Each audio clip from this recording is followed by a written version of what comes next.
her türlü yasal ve idari işlem yapılacaktır. Bu nedenle devletimizin ve EPDK'nın da bizleri desteklemesi ve bu bölgelere özel bazı çözümler üretmesi zaruridir.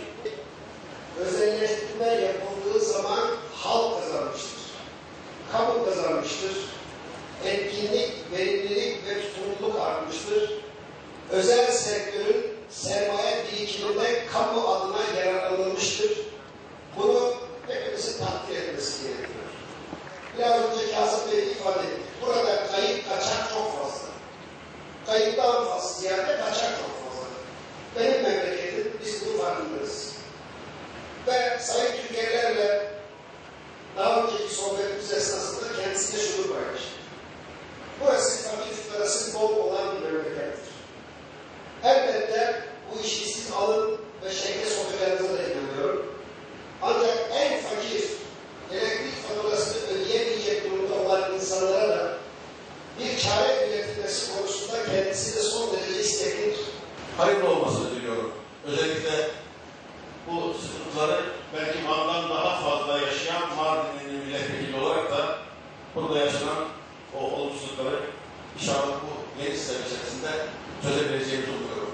Biz şu anda Türkiye'de hiçbir kamu malını satmış değiliz.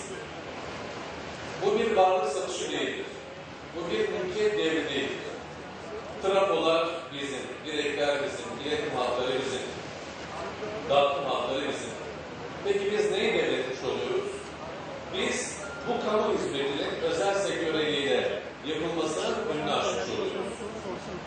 Tabii ki Dicle ve Van bölgesinin kayıp kaçaklarını bir kenara bıraktığımızda Türkiye, diğer 19 tane bölgede Avrupa Birliği üyesi ülkelerden daha düşük bir kayıp kaçakla çalışıyor.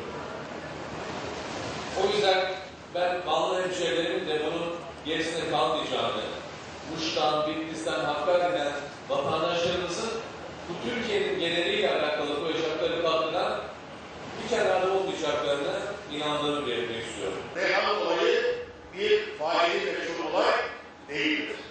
Kimse bu konudaki dikkatleri başka yere sarılmamalıdır.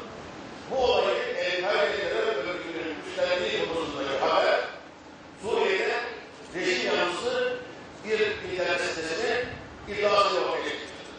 Biz elbette kendilerine olarak hemen bu internet haberini incelemeye aldık. Ancak El-Kaide terör örgütüne müzahir durumda olan birçok internet sitesinde de bunun doğru olmadığına ilişkin haberler yayınlandı. Değerli arkadaşlarım, ister yalanlansın, ister yalanlanmasın. Bizi ilgilendiren konu terörün kendisidir.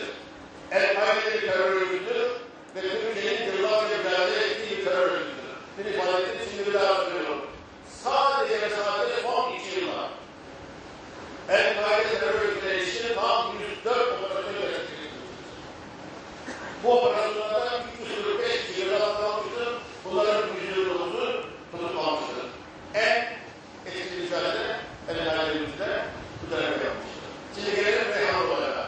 Reyhan olayının kim tarafında yapıldığı, kimlerle işbirliği yapıldığı, bombaların nereden geldiği, araçların kimler tarafından alındığı, kimin keşif yaptığı, aracı kimin getirdiği, kimin oturanları hazırladığı, Suriye'deki hangi terör örgütleriyle ve onun başındaki insanlarla görüşmeleri yapıldığı hepsi belgelerle, bilgilerle, kamera görüntüleriyle ve şahısların ifadesiyle açıktır. Bu adı Emniyet Genel Müdürlüğü yaptığı açıklamada bunu ifade ediyor. Emniyet Genel Müdürlüğü bunun çıkarı şey söylemiştir. Şu anda yakalanan 30 kişiden 20'si tutuklanmıştır değerli